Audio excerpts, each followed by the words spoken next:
वे drama Hindi में आपका स्वागत है। यह कहानी का दूसरा भाग है जो ली और तहयुंग की भावनात्मक और रोमांचक यात्रा को आगे बढ़ाता है। कृपया इस कहानी को और लोगों तक पहुंचाने के लिए सब्सक्राइब करें, लाइक करें, शेयर करें और अपने थॉट्स कमेंट में ज़रूर बताएं ताकि हम आपके लिए और बेहतर कंटेंट ला सकें। तो चलिए शुरू करते हैं। ली अपने कदमों पर रुक गई और आरा ने भी उन पुरुषों की ओर देखा, थोड़ा हैरान। फिर ली की नज़र तहयुंग से मिली और वह एक मूर्ति की तरह चुप खड़ा रहा। ली, मुझे माफ करें, उसने कहा और जिमिन ने खुद को एक तरफ किया ताकि वह कमरे से बाहर जा सके। इसके साथ ही वह कमरे से भागी और सीढ़ियों से नीचे उतरकर बगीचे में चली गई। वह घास पर बैठ गई और अपने घुटनों को गले लगाकर अपना सिर उन पर रख दिया और दिल खोलकर रोने लगी। उसे अभी खुद को खाली करने की जरूरत थी। इस बीच जिमिन ने आरा की ओर देखा और उसने हल्की मुस्कान के साथ उसकी ओर देखा। जिमिन ने फिर तहयुंग की ओर देखा। जिमिन, तो ये तुम्हारा कमरा है, तुम सो सकते हो। इसके साथ ही वह कमरे से निकल गया और आरा उसके पीछे चली गई। तहयुंग ने उन्हें अपने पास से गुजरते देखा और धीरे धीरे कमरे में दाखिल हुआ। वह खिड़की के पास गया और वहां खड़ा हो गया। वह दीवार पर टिक गया और बगीचे की ओर देखने लगा। लेकिन अचानक उसने ली को घास पर रोते हुए देखा। वह सीधा खड़ा हुआ और जब उसने उसे इतना रोते देखा तो मन ही मन भौहें चढ़ा लीं। इस बीच ली लगातार रोती रही। वह अपनी समस्याओं से बहुत दूर जाना चाहती थी। उसे अपने परिवार से मिलने वाली दयालुता, प्यार और खुशी की याद आ रही थी जो उसे शादी से पहले हमेशा मिलती थी। ली, मैं इतनी बदकिस्मत क्यों हूं? तहयुंग जिमिन की तरह क्यों नहीं हो सकता? वह अपनी पत्नी के प्रति इतना प्यार भरा है, फिर तहयुंग ऐसा क्यों नहीं? उसने आकाश की ओर देखा और अपने दिल को शांत करने की कोशिश की। उसने अपनी आंखें बंद की और अपने दिल को बोलने दिया। अचानक ली ने महसूस किया कि उसके कंधों पर कोई नरम चीज रखी गई। वह भौहें चढ़ाकर देखने लगी और पाया कि यह एक नरम नेवी ब्लू कंबल था। फिर उसने मालिक की ओर देखा और वह जिमिन था, जिसके होंठों पर मुस्कान थी। वह उसके पास बैठ गया और ली ने अपनी आंसुओं को पोंछकर हल्की मुस्कान के साथ उसकी ओर देखा। तहयुंग ने उन्हें देखा और जब उसे अपने अंदर कुछ जलता हुआ महसूस हुआ तो उसने अपनी जबड़ा भींच लिया। वह एक सेकंड भी बर्बाद नहीं करना चाहता था और अपने बिस्तर पर गया, उस पर लेट गया और सो गया। जिमिन, तो मिसेस किम क्यों रो रही हैं? ली ने कंबल के साथ खेलते हुए नीचे देखा। ली, मैं क्या कर सकती हूँ? मैं हल्का महसूस करना चाहती थी। जिमिन, मैं तुम्हें समझता हूँ, हमारे जीवन में एक ऐसा पल आता है जब हम खुद को नियंत्रित नहीं कर पाते और बस फट पड़ना चाहते हैं। वह नीचे देखने लगी और चुपके से फिर से रोने लगी। जिमिन ने उसे देखा और उदास होकर आह भरी। जिमिन, मैं वादा करता हूं कि तुम्हारी मेहनत एक दिन रंग लाएगी। तहयुंग यह सब अकेले नहीं कर रहा। वह ठंडा इसलिए नहीं है क्योंकि वह चाहता है, बल्कि इसलिए क्योंकि उसकी जिंदगी ने उसे ऐसा बना दिया। ली ने भौहें चढ़ाई और अपनी चमकती आंखों से उसकी ओर देखा। ली, मतलब? जिमिन, मतलब यह कि जब वह लगभग 8 साल का था तब उसके साथ कुछ हुआ था। और उसका यह अतीत उसकी पूरी जिंदगी को प्रभावित करता है। ली उसके करीब आई। ली, क्या मैं जान सकती हूँ कि उसके साथ क्या हुआ था? कृपया, मैं इसके बारे में जानना चाहती हूँ। जिमिन ने उसकी ओर देखा। जिमिन, ठीक है, लेकिन इसके बारे में उससे बात मत करना।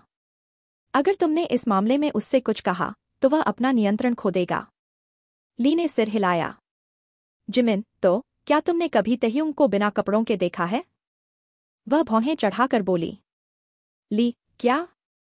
जिमिन, इस स्थिति में नहीं, बिना कपड़ों के जैसे नहाने के बाद क्या तुमने कभी उसका शरीर देखा है? ली, नहीं, मैंने नहीं। उसने आह भरी। जिमिन, जब तुम्हें मौका मिले उसकी पीठ के निचले हिस्से और दाहिनी टांग को देखना। ली, लेकिन क्यों? जिमिन, जब वह छोटा था उसकी मां की मृत्यु एक हृदय ट्यूमर के कारण हो गई थी। फिर तहयुंग के पिता हमेशा अपने काम में व्यस्त रहते थे, इसलिए उनके पास उसके लिए कभी समय नहीं था। जिमिन, कुछ महीनों बाद तहयुंग के पिता ने एक महिला से शादी करने का फैसला किया ताकि वह तहयुंग की मां की तरह उसका ख्याल रख सके। जिमिन, लेकिन हमें नहीं पता था कि उसके इरादे क्या थे और वह तहयुंग से बहुत नफरत करती थी। वह उसे मारती थी, उसका दुरुपयोग करती थी और मुझे नहीं पता और क्या क्या। यह सुनकर ली की आंखें चौड़ी हो गईं। जिमिन, फिर एक दिन आया जब तहयुंग के पिता को एक व्यापारिक यात्रा पर जाना था। लेकिन तहयुंग जानता था कि अगर उसके पिता उसे अपनी सौतेली माँ के साथ अकेला छोड़ देंगे तो वह मर जाएगा। ली की आंखें फिर से चमक उठीं। जिमिन, तहयुंग ने उनसे यहाँ रहने या उसे अपने साथ ले जाने की विनती की, लेकिन उन्होंने नहीं सुना और अपनी यात्रा पर चले गए। और जैसे जैसे समय बीता, कुछ दिन बाद तहयुंग को अपने पिता के कमरे में एक मेडिकल रिपोर्ट मिली। वह ध्यान से सुन रही थी और जिमिन ने घबराहट के साथ सांस ली। जिमिन, उसने रिपोर्ट देखी और पता चला कि उसकी सौतेली माँ मानसिक रूप से बीमार थी, उसे मानसिक समस्या थी। और जब उसे पता चला, वह उसके पास गया और उन रिपोर्ट्स के बारे में पूछा। ली, फिर? जिमिन, जब उसने देखा कि उसे पता चल गया, उसने उसे जिंदा जलाने की कोशिश की। लेकिन इससे पहले कि यह और खतरनाक हो जाता, तहयुंग के पिता वापस आए और सब कुछ देखकर उसे बचा लिया। और अब वह महिला निश्चित रूप से कानून के अनुसार मर चुकी है। ली का जबड़ा नीचे गिर गया और उसने अविश्वास के साथ उसकी ओर देखा। जिमिन, इसलिए उसके पास 2 जले के निशान हैं, एक उसकी पीठ के निचले हिस्से पर और दूसरा उसकी दाहिनी टांग पर। ली ने अपना हाथ अपने मुंह पर रखा और रोने लगी। जिमिन ने उसे उदास होकर देखा और उसकी पीठ थपथपाई। जिमिन, रो मत, सब ठीक है। ली, मैंने उसके बारे में इतना बुरा सोचा था, लेकिन आखिर में मुझे पता चला कि वह मुझसे भी ज्यादा टूटा हुआ है। मैं एक बुरी पत्नी हूँ। वह जोर जोर से सिसकने लगी और जिमिन ने जल्दी से एक गिलास पानी लिया और उसे पिलाया। जिमिन, ली, तुम बुरी पत्नी नहीं हो। तुम वाकई में बहुत अच्छी हो, बस तहयुंग का अतीत उसे तुम्हारे दिल की गर्माहट को पहचानने नहीं देता। वह जोर जोर से रोने लगी और जिमिन को केवल उसके लिए बुरा लगा। जिमिन, अब जब तुम्हें उसके अतीत और उसकी ठंडक का कारण पता चल गया है, तो कोशिश करो कि उसे फिर से वह मुस्कुराता, खुश और गर्मजोशी भरा तहयुंग बनाया जाए। ली ने अपने आंसुओं को पोंछते हुए सिर हिलाया। जिमिन मुस्कुराया। समय आगे बढ़ा अगली सुबह तक। तहयुंग, मैंने मना किया। जिमिन, लेकिन इसमें क्या गलत है? तहयुंग ने जिमिन को भावशून्य नजरों से देखा। तहयुंग, क्या तुम्हें हम दोनों के बीच का आकार का अंतर नहीं दिखता? जिमिन ने खुद को देखा, फिर तहयुंग को। जिमिन, मैं बस तुमसे थोड़ा छोटा हूँ। तहयुंग, मुझे परवाह नहीं, मैं तुम्हारा काम का परिधान कभी नहीं पहनूंगा। तुम्हारा पतलून मेरी टांगों पर शॉर्ट्स की तरह लगेगा। जिमिन ने अविश्वास के साथ उसकी ओर देखा और अपना सूट बिस्तर पर फेंक दिया। जिमिन, तुमसे नफरत है। इसके साथ ही वह तहयुंग के कमरे से निकलने वाला था, लेकिन ली से टकरा गया। वह तहयुंग का काम का सूट ला रही थी। उसने ड्राइवर को कहा था कि वह तहयुंग का एक सूट लाए क्योंकि उनके घर की चाबियां बन गई थीं। जिमिन ने ली को देखा, फिर सूट को। ली, क्या तुम ठीक हो? जिमिन, ली, तुम अपने पति को बेहतर तरीके से नियंत्रित करो। वह कभी कभी भूल जाता है कि मैं उससे बड़ा हूँ। ली ने भौहें चढ़ाई और तहयुंग की ओर देखा जो बस अपने फोन पर स्क्रॉल कर रहा था। ली ने माफी मांगते हुए हल्का सा झुककर कहा, ली, माफ करना। उसने आंखें घुमाईं और कमरे से निकल गया। वह जिमिन को देखती रही, फिर तहयुंग की ओर। अचानक उसे लगा कि वह उसे हमेशा के लिए ऐसे ही देखना चाहती है। जब से उसे तहयुंग के अतीत के बारे में पता चला था, उसका नजरिया पूरी तरह बदल गया था। अब वह कितना भी उस पर चिल्लाए, वह इसे बुरा नहीं मानेगी। वह जानती थी कि वह समय समय पर फट पड़ना चाहता है ताकि वह अपने अतीत से खुद को खोल सके। अचानक तहयुंग ने अपनी ठंडी आवाज में बोला, तहयुंग, मेरे कपड़े। ली जल्दी से होश में आई और उसके पास जाकर उसे उसका सूट दिया। उसने उसे और एक तौलिया लिया और बाथरूम की ओर चला गया। वह मुस्कुराई और उसके वापस आने का इंतजार करने लगी। समय आगे बढ़ा ऑफिस तक। शाम का समय। तहयुंग अपने ऑफिस में काम कर रहा था जब अचानक किसी का फोन आया। उसने फोन की ओर देखा और उसे उठाकर कान पर लगाया। लेकिन इस कॉल ने उसे लगातार काम करने से नहीं रोका। तहयुंग, हेलो? सियोजुन, तहयुंग, मेरे बेटे? तहयुंग ने अपने पिता की आवाज सुनकर अचानक लिखना बंद कर दिया। सियोजुन, तुम कैसे हो? तहयुंग, ठीक हूँ, और तुम? सियोजुन, मैं अच्छा हूँ। वैसे तुम और ली ने मेरे और उसके माता पिता के कहे हुए बारे में कुछ सोचा? तहयुंग चुप हो गया, वह कहीं खो गया, अपने विचारों में। वह इस बात को लगभग भूल ही गया था। तहयुंग, इसमें थोड़ा समय लगेगा। सियोजुन, तो क्या हम तुम पर भरोसा कर सकते हैं, बेटा? उसने हल्का सा हामी भरी और सियोजुन खुशी से मुस्कुराए। जल्द ही पिता ने अलविदा कहा और तहयुंग ने अपनी माथे की मालिश करते हुए आह भरी। तहयुंग, मुझे क्या करना चाहिए? अचानक जिमिन तहयुंग के ऑफिस में दाखिल हुआ और उसके डेस्क पर जाकर फाइलों का ढेर जोर से रख दिया। तहयुंग ने मन ही मन भौहें चढ़ाई, फिर जिमिन की ओर देखा जो थककर उसकी सामने वाली कुर्सी पर बैठ गया। तहयुंग, अब तुम्हें क्या हुआ? जिमिन, बस थक गया हूं और कुछ निजी समस्याएं। तहयुंग ने नीचे देखा और अपनी फाइल पर लिखना जारी रखा। तहयुंग, मुझे किसी चीज में तुम्हारी मदद चाहिए थी, लेकिन लगता है तुम्हारी अपनी जिंदगी ही उलझी हुई है। जिमिन ने भौहें चढ़ाई और सीधा बैठ गया। जिमिन, बताओ क्या है? मैं पूरी तरह ठीक हूं। तहयुंग, नहीं, ठीक है। जिमिन, अरे बताओ, मुझे उत्सुकता हो रही है। फिर छोटे ने अपनी कलम नीचे रखी और जिमिन की ओर देखा। तहयुंग, मेरे पिता और ली के माता पिता हमसे कुछ चाहते हैं। बड़े ने भौहें चढ़ाई। जिमिन, वे क्या मांग रहे हैं? तहयुंग ने नजरें फेरी और धीमी आवाज में बोला। तहयुंग, एक बच्चा। यह कहते ही जिमिन हवा में लगभग उछल पड़ा। जिमिन, एक बच्चा? तहयुंग ने हामी भरी। तहयुंग, विरासत के लिए। जिमिन, वाह यार, यह तो कमाल है। मैं ली को बड़े पेट के साथ कल्पना नहीं कर सकता, वह बहुत प्यारी लगेगी। तहयुंग ने जिमिन को एक नजर डाली और उसने अपना गला साफ किया। जिमिन, एरम, तो तुम्हें मेरी मदद क्यों चाहिए थी? वह चुपचाप नीचे देखने लगा, यह नहीं जानते हुए कि उसे कैसे बताए। जिमिन ने भौहें चढ़ाई और आगे झुका। जिमिन, क्या तुम कह रहे हो कि तुम्हें नहीं पता कि उसके साथ अंतरंग कैसे होना है? तहयुंग ने अपना गला साफ किया और अपनी टाई थोड़ा ढीला किया क्योंकि उसे गर्मी महसूस हो रही थी। बड़े ने अविश्वास के साथ उसकी ओर देखा। जिमिन, तहयुंग, अपनी पत्नी के साथ अंतरंग होने में कोई गलत बात नहीं है। तुम शर्मीले क्यों हो रहे हो? तहयुंग ने भावशून्य नजरों से उसकी ओर देखा। तहयुंग, शर्मीला शब्द तहयुंग की शब्दावली में नहीं है। जिमिन, तो फिर तुम्हें उसके साथ शारीरिक स्पर्श करने से क्या रोक रहा है? तहयुंग को नहीं पता था कि उसे अंदर से क्या रोक रहा था। यह तथ्य कि वह उससे प्यार नहीं करता? या यह तथ्य कि वह वाकई में शर्मीला था? तहयुंग, कुछ भी नहीं रोक रहा। उसने अपने विचारों के विपरीत कहा और जिमिन ने आह भरी। जिमिन, खुद से झूठ मत बोलो, अगर तुम खुद से झूठ बोलोगे तो तुम शांति से कैसे जी पाओगे? तहयुंग, मुझे नहीं पता। जिमिन ने उसकी जिद देखकर अपनी माथे रगड़ा। जिमिन, तुम्हें पता है क्या? आज रात हम नाइट क्लब चलेंगे। तहयुंग, मेरे पास इस बकवास के लिए समय नहीं है। जिमिन, लेकिन मैंने कहा तुम आओगे। तुम तभी शांति से सोच पाओगे जब तुम इस गरीब काम से बाहर निकलोगे। तहयुंग ने कुछ देर के लिए टाइपिंग रोकी और गहराई से सोचा। क्या उसे वाकई में क्लब जाना चाहिए और कुछ शॉट्स के साथ अपने दिमाग को खोलना चाहिए? जिमिन, रात 8 बजे तैयार रहो, काम के बाद। और तुम्हें ली को सूचित करना चाहिए कि तुम देर से घर जाओगे, वरना वह तुम्हारे लिए बहुत चिंतित हो जाएगी। इसके साथ ही बड़ा निकल गया और तहयुंग ने आह भरी। ली ने अभी अभी रात का खाना तैयार किया था और तहयुंग का इंतजार करने के लिए लिविंग रूम में जा रही थी।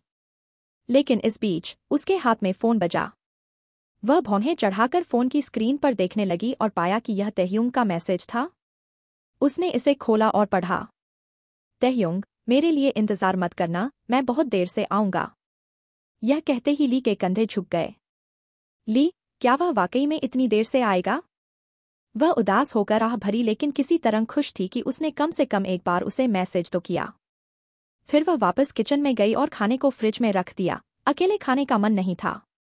इसके बाद वह लिविंग रूम में गई और सोफे पर बैठकर अपने फोन पर स्क्रॉल करने लगी। इस बीच जिमिन और तहयुंग एक नाइट क्लब में दाखिल हुए और वे सीधे बार की ओर गए। वे बैठ गए और जिमिन ने बारटेंडर को बुलाया जो बहुत जल्दी आ गया। बारटेंडर, हेलो, आप क्या पीना चाहेंगे? जिमिन, ढेर सारे तेज ड्रिंक के शॉट्स। बारटेंडर, कौन सा ड्रिंक? जिमिन, कोई भी, लेकिन यह तेज होना चाहिए।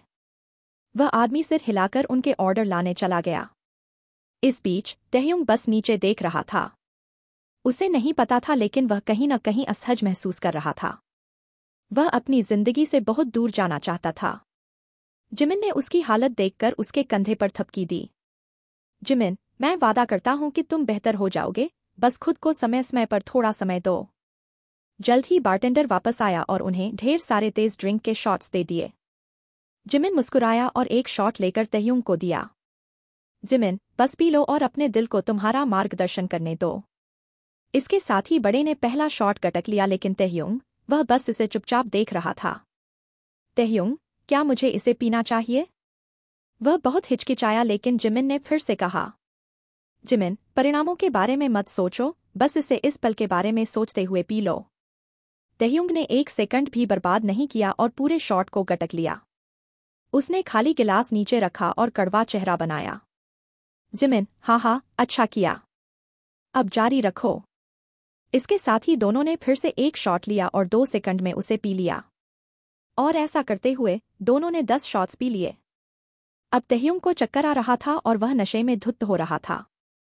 जिमिन को इसकी आदत थी, इसलिए वह इसे संभाल सकता था, लेकिन तहयुंग शायद ही कभी बियर या ऐसा कुछ तेज पीता था।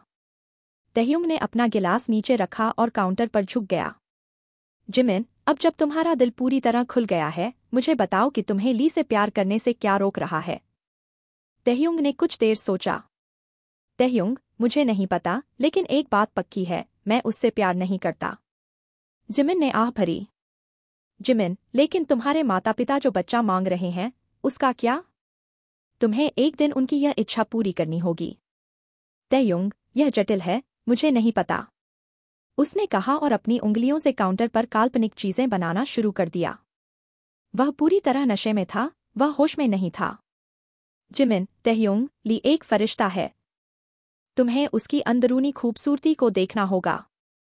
तहयुंग अचानक हंस पड़ा, जिससे जिमिन थोड़ा डर गया और हैरान हो गया। तहयुंग, मैं उसकी अंदरूनी खूबसूरती नहीं देख सकता, वह भौहें चढ़ाकर बोला। जिमिन, लेकिन क्यों? तहयुंग, क्योंकि मेरे पास एक्सरे मशीन नहीं है।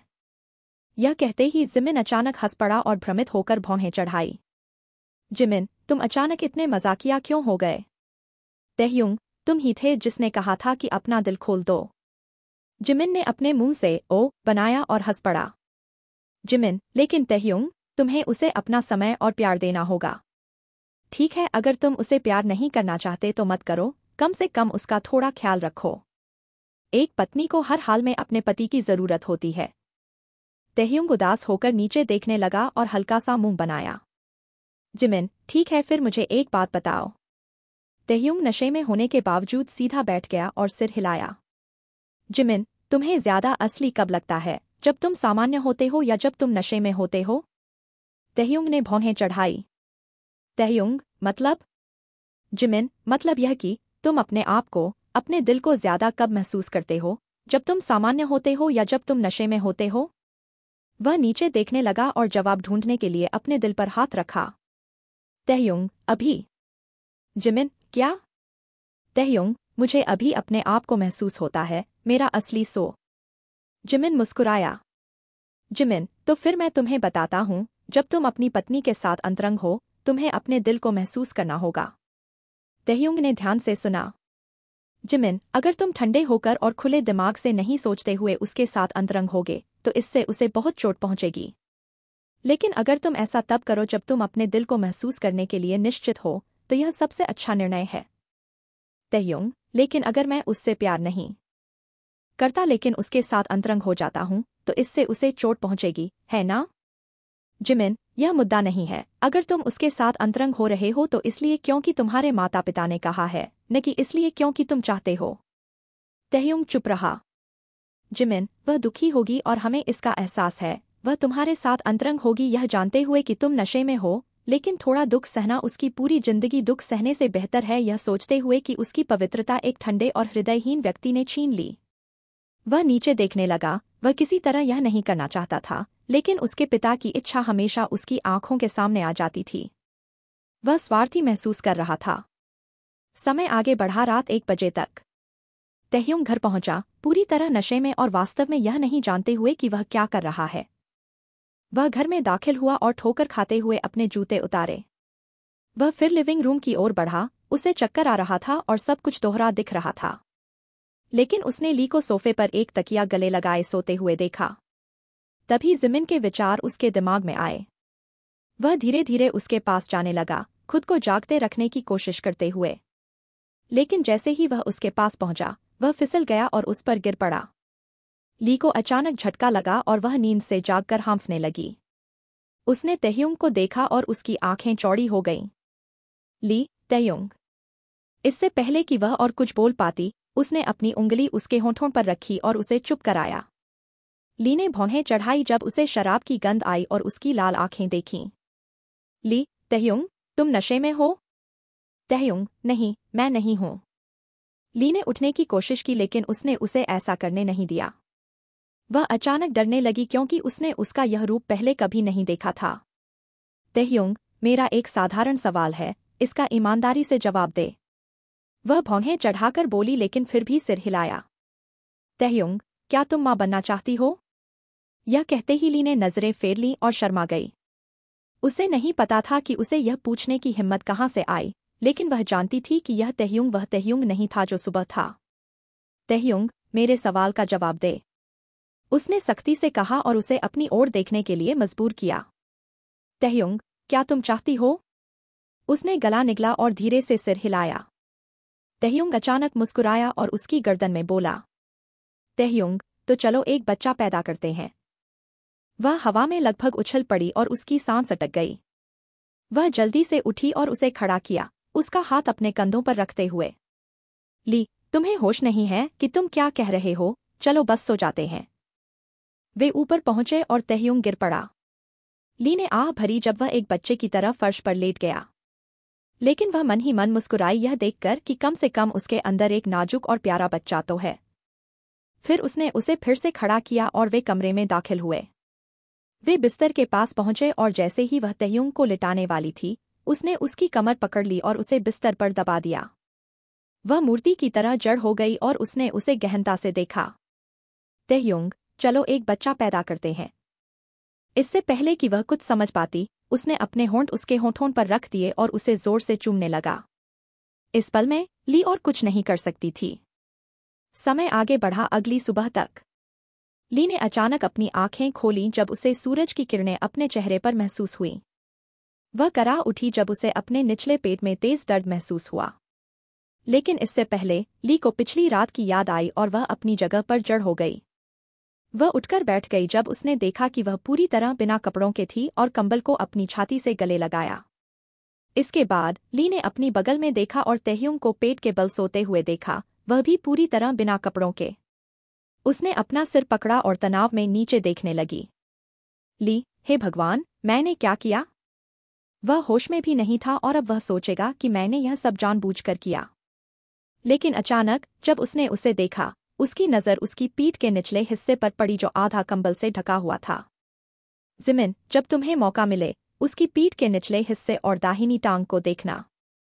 वह धीरे धीरे उसके पास आई और कंबल को नीचे खींचा तो एक बड़ा जला हुआ निशान दिखा। उसने अपनी आंखें चौड़ी की और हैरानी से अपना हाथ अपने मुंह पर रख लिया। यह सोचकर भी बहुत डरावना लग रहा था कि उसने उस समय इस दर्द को कैसे सहन किया होगा। वह आह भरी और उठकर बाथरूम में चली गई। ली ने दर्द के बावजूद जल्दी से नहाया फिर नीचे गई, तहयुंग के हैंगओवर के लिए दलिया बनाने। इस बीच तहयुंग जागा और नींद में कराहते हुए अपना सिर पकड़ा। वह अपने घुटनों और कूल्हों पर बैठा यह सोच रहा था कि उसे इतना दर्द क्यों हो रहा है। लेकिन अगली चीज जो उसने देखी, वह थी उसका नग्न शरीर। उसने अपनी आंखें चौड़ी की और जल्दी से कंबल से इसे ढक लिया। फिर उसने चारों ओर देखा और पाया कि कमरा अस्तव्यस्त था और ली भी वहां नहीं थी। तब सब कुछ समझ में आया जब उसे याद आया कि नशे में क्या हुआ था। उसका जबड़ा नीचे गिर गया। तहयुंग, क्या हमने वाकई? लेकिन जो चीज उसे सबसे ज्यादा डरा रही थी वह थी, उसने नशे में ली से क्या क्या कहा। वह डर रहा था कि कहीं उसने उसे कुछ ऐसा तो नहीं कह दिया जो उसे नहीं कहना चाहिए था। अचानक ली कमरे में दाखिल हुई और तहयुंग ने जल्दी से सुनिश्चित किया कि वह ठीक से ढका हुआ है। ली ने उसे देखा और घबरा गई। लेकिन उसने अपनी पूरी कोशिश की कि वह सामान्य व्यवहार करे ताकि दोनों के लिए यह असहज न हो। ली, तहयुंग, तुम्हारा दलिया। वह उसके पास गई और उसे ट्रे दी। वह चुप रहा और उसकी ओर देखा भी नहीं। इसके साथ ही उसने फर्श पर बिखरे सभी कपड़े उठाने शुरू किए और तहयुंग ने दलिया खाना शुरू किया। समय आगे बढ़ा। ऑफिस में। जिमिन, नहीं, ऐसा नहीं हो सकता। तुमने कर दिखाया। तहयुंग ने नजरें फेरी और शर्मिंदगी में अपना गला साफ किया। जिमिन हैरानी में कुर्सी से उठ गया। जिमिन और ली कैसी थी? क्या वह ठीक थी? तहयुंग, हमेशा की तरह। जिमिन खुशी से मुस्कुराया। जिमिन, यह बहुत अच्छी खबर है, मुझे बहुत खुशी है कि सब ठीक रहा। क्या यह शर्मनाक था? तहयुंग ने उसे ठंडी नजर से देखा। तहयुंग, क्या तुम बहुत निजी नहीं हो रहे? बड़े ने अपना गला साफ किया। जिमिन, माफ करना। उसने माफी मांगते हुए मुस्कुराया और तहयुंग ने काम शुरू किया। जिमिन, अब तुम्हें उसका ख्याल रखना चाहिए अगर वह गर्भवती हो जाती है। वह चुप रहा और काम करता रहा। इसके साथ ही जिमिन उसके ऑफिस कमरे से निकल गया और अपने कमरे में चला गया। ली किचन में थी और तहयुंग और अपने लिए रात का खाना तैयार कर रही थी। वह अपने गहरे विचारों में थी, इसलिए वह वास्तव में इस पर ध्यान नहीं दे रही थी कि वह क्या कर रही है। उसके दिमाग में केवल एक ही विचार घूम रहा था, तहयुंग क्या कर रहा है। वह लगातार उसके बारे में सोच रही थी। जल्द ही उसने खाना बनाना खत्म किया और बर्तन को ढक दिया और अपना फोन लेकर कहीं इधर-उधर चली गई। अचानक उसने दरवाजा खुलने की आवाज सुनी और तहयुंग आखिरकार अंदर आया। वह मुस्कुराई और उसके पास गई और उसका ब्रीफकेस और कोट लिया। ली, तुम्हारा दिन कैसा रहा? तहयुंग, ठीक। उसने संक्षेप में जवाब दिया और ली ने सिर हिलाया। ली, मैंने अभी-अभी रात का खाना तैयार किया है, आओ और खाओ। वह चुपचाप सीढ़ियों की ओर बढ़ा और ली उसके पीछे चली।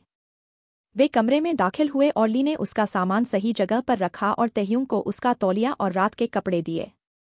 उसने उन्हें लिया और बाथरूम में चला गया। ली ने आह भरी और डाइनिंग टेबल तैयार करने नीचे चली गई। समय आगे बढ़ा।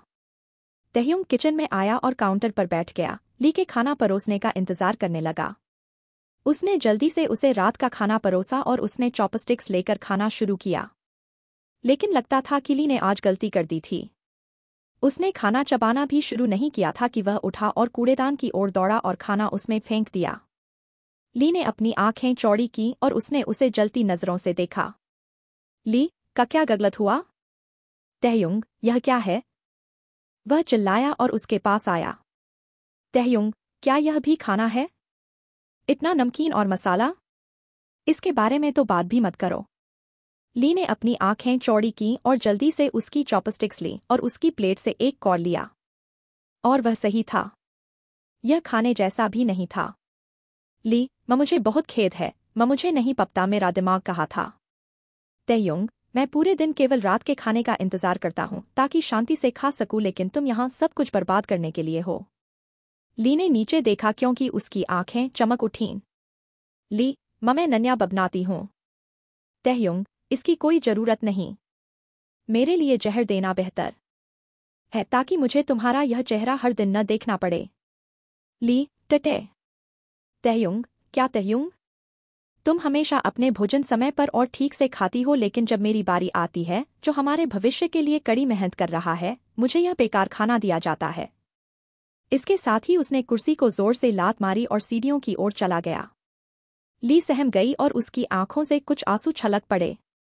वह काउंटर पर टिक गई और अपने चेहरे को ढककर रोने लगी।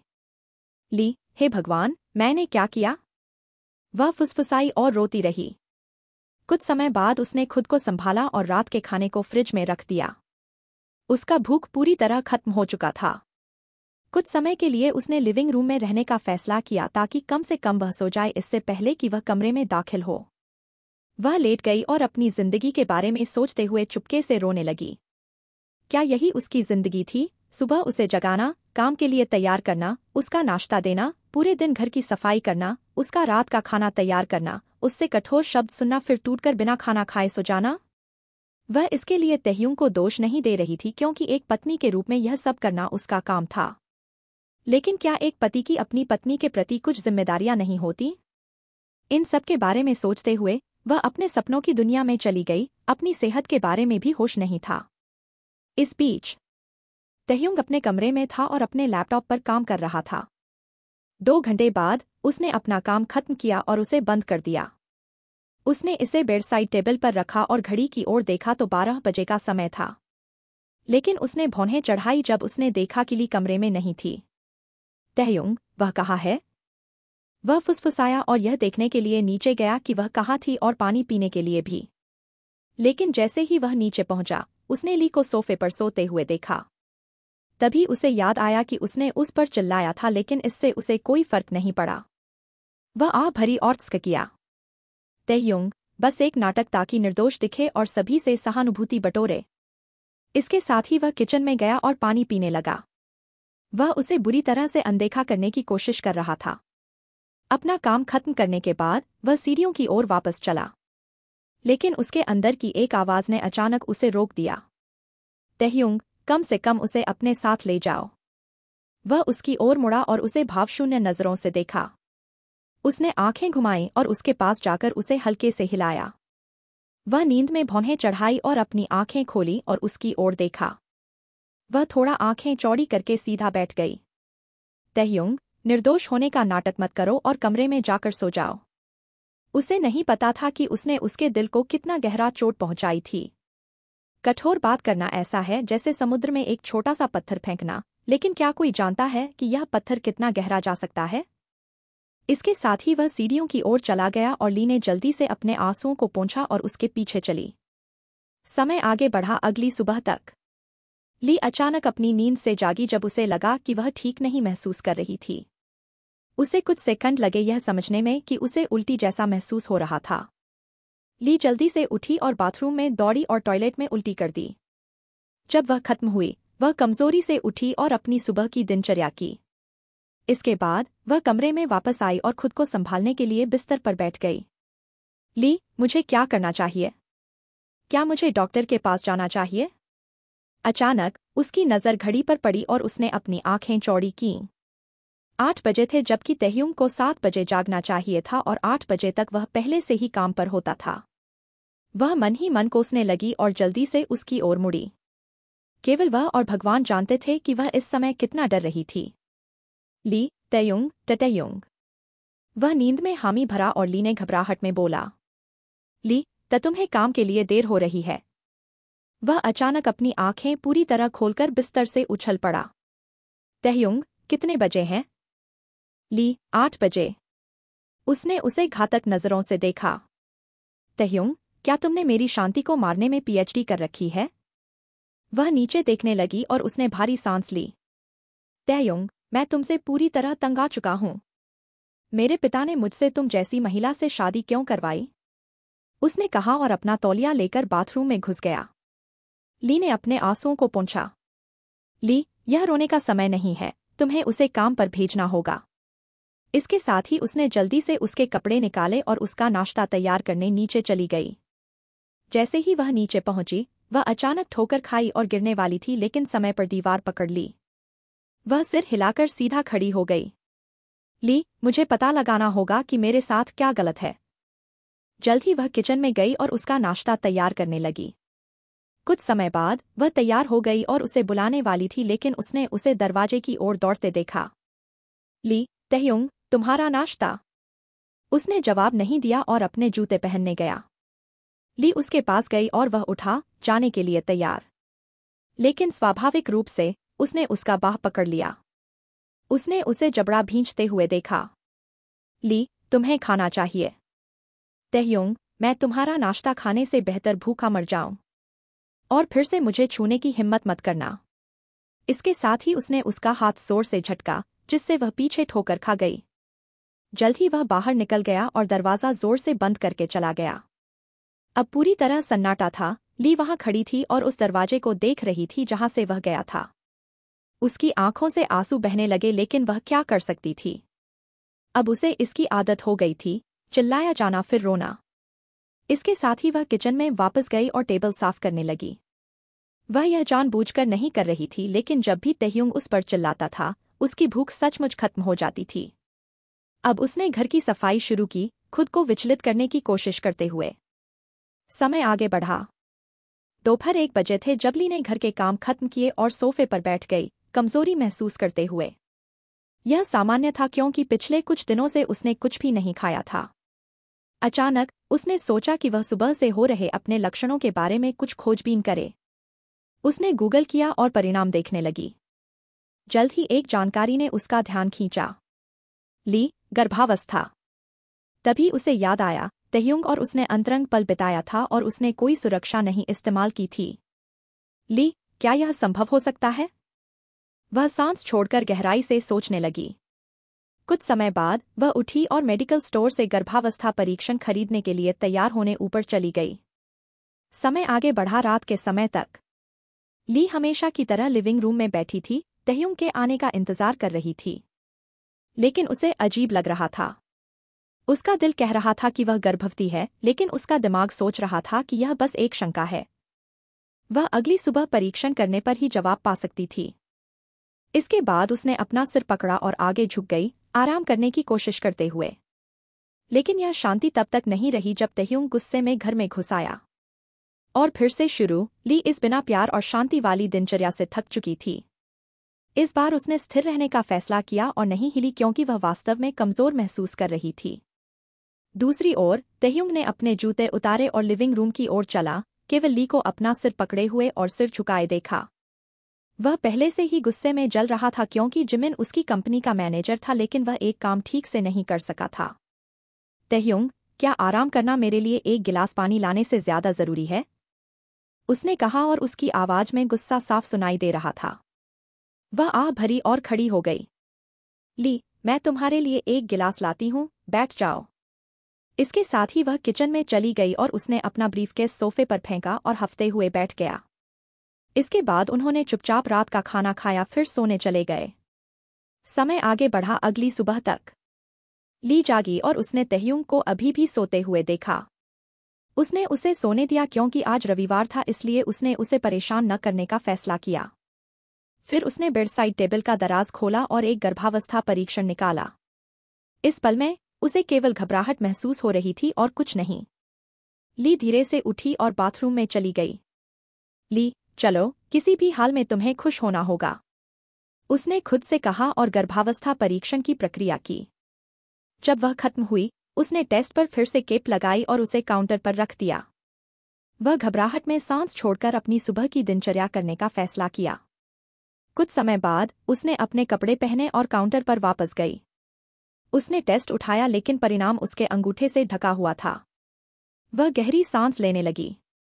ली, चलो। वह उम्मीद कर रही थी कि यह सकारात्मक हो। जल्द ही उसने धीरे धीरे अपना अंगूठा हटाया और देखा कि यह सकारात्मक था। ली ने टेस्ट पर 2 लाइनें देखकर अपनी आंखें चौड़ी कीं।